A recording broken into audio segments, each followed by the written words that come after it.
के जो हैं और पंकज जी हैं, सभी का मैं बहुत बहुत धन्यवाद दूंगा कि उन्होंने इस कार्यक्रम के लिए मुझे सूचना दी और मुझे बुलाया। और नारी शक्ति को प्रणाम है मेरी तरफ से।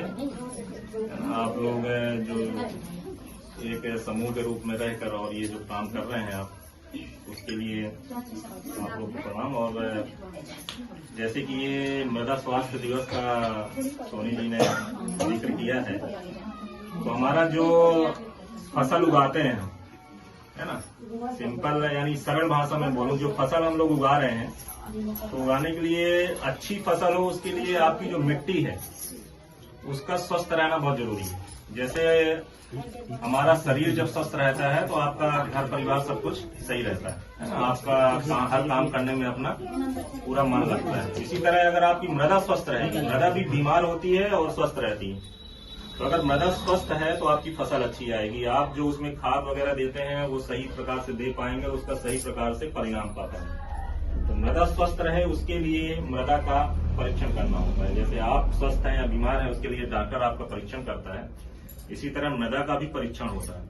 और मृदा के परीक्षण में उसमें वैज्ञानिकों ने कुछ निर्धारित किए हैं तत्व, कि ये तत्व और उनका कितना प्रतिशत होगा, कितनी मात्रा होगी आपकी मिट्टी में, तो ये मिट्टी आपकी स्वस्थ रहेगी फसल उगाने के लिए।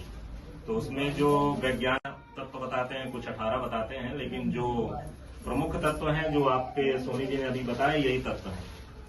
सबसे प्रमुख तत्व या जो इंडिकेटर है या जो आपका उसमें है, उसमें आपकी मिट्टी अम्लीय है या क्षारीय है, ये सबसे जरूरी है। क्योंकि अगर आपकी मिट्टी अम्लीय और क्षारीय है, उसी के अनुसार आपको फसल उगाना पड़ता है, या उसी के अनुसार आपको जो आप लोग डालते हैं, यूरिया डालते हैं, डीएपी डालते हैं, उसी के अनुसार निर्धारित होता है कि आपकी मिट्टी अम्लीय है कि क्षारीय है। तो सबसे जरूरी तत्व है अम्लीय या क्षारीयता का होना, जिसको वैज्ञानिक भाषा में पीएच बोलते हैं। तो वो पीएच आपका यहाँ पे इसमें इससे कोरिलेट करके निकालेंगे, इसमें बताते हैं आपका। फिर दूसरे जो आपके हैं, जो आप नाइट्रोजन, फास्फोरस और पोटेशियम जो आप यूरिया में देते हो और डीएपी से देते हो, या आपका जो ऑर्गेनिक का वो है, उसमें जो ह्यूमस या मिट्टी वाले में जो ऑर्गेनिक कार्बन उसको बोलते हैं, कार्बनिक पदार्थ कितना है, यानी उसमें आपका गोबर वगैरह भी डालते हैं तो उससे कार्बनिक पदार्थ बढ़ता है, तो ये कितना है। तो इन सब की जानकारी आपको लेने के लिए जहाँ पे कोई लैब नहीं है, एक लैब आपकी कटनी जिले में मंडी में है ना, वहां तक हर किसान पहुंच नहीं सकता है। तो ये इस तरह की जो मशीनें हैं जो आपको अभी दिखाएंगे जी हमारे जो वैज्ञानिक या हमारे जो साथी हैं, और जो आपके समूह को शायद दी भी जा रही है, समूह को दी जा रही है, बिल्कुल सर, है ना।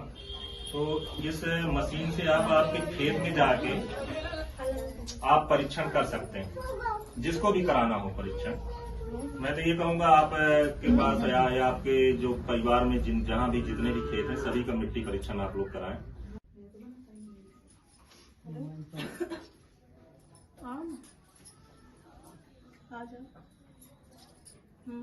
लीजिए।